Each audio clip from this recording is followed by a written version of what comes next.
Hello Modi, আপনি কোথায়? আপনি কি আমাদেরকে হুমকি দেন?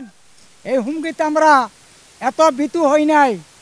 আমাদের সাথে কিন্তু পাকিস্তান আছে। পাকিস্তান, এই পাকিস্তানের president field marshal Ayub Khan, পাকিস্তানের president field marshal Ayub Khan, আপনি আসুন দেখুন। ভারত আমাদেরকে হুমকি দিয়েছে কেন?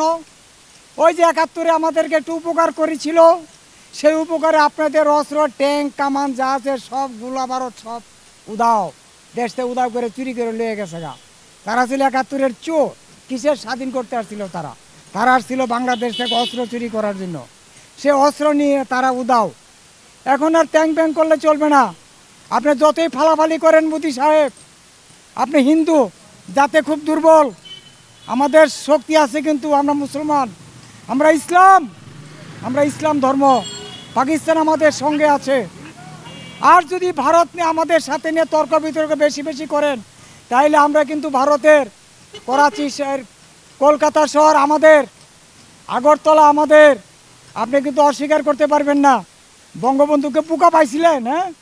বঙ্গবন্ধুরে বোকা বানায় আগরতলা কলকাতা নিয়ে গেছেন। আর চলবে না। এখন কাশ্মীর, এই যে পাকিস্তান ভারতের কাশ্মীর, আইয়ুব খানের লোক কই? আপনারা আসেন এদিকে কাশ্মীর দখল করেন। আর আমরা বাংলাদেশ থেকে আগরতলা আর আমরা কলকাতা, দুইটাই আমাদের। এই ভারতরে আজকে কথা দিলেন বিজয়ের মাস উপলক্ষে 4টা ভাগে বিখণ্ডিত করা হবে।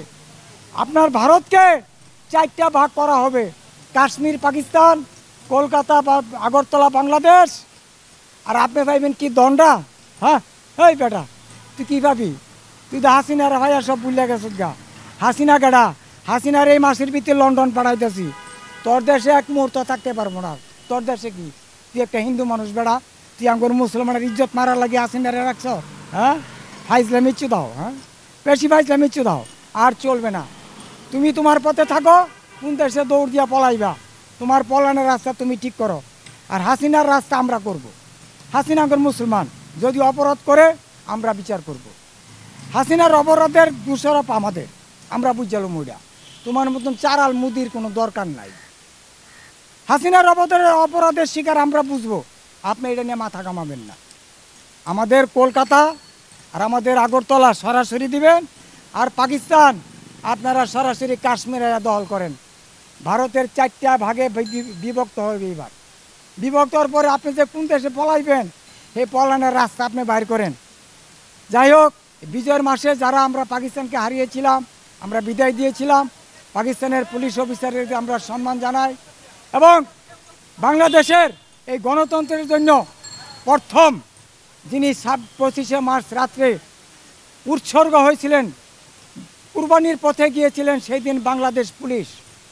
যে পুলিশ আমরা হারিয়েছি, প্রায় 8000 পুলিশকে আমরা ওই দিন হারিয়েছি। সেই পুলিশের পক্ষ থেকে আমি দেশবাসীকে জানাই আন্তরিক ধন্যবাদ। আবার বাংলাদেশ পুলিশকেও জানাই সম্মান। যে মুক্তিযোদ্ধা ছিল, মুক্তিযোদ্ধারা আউট, আপনারা সৈরা জানবাই, আপনারা বিরক্ত করেন।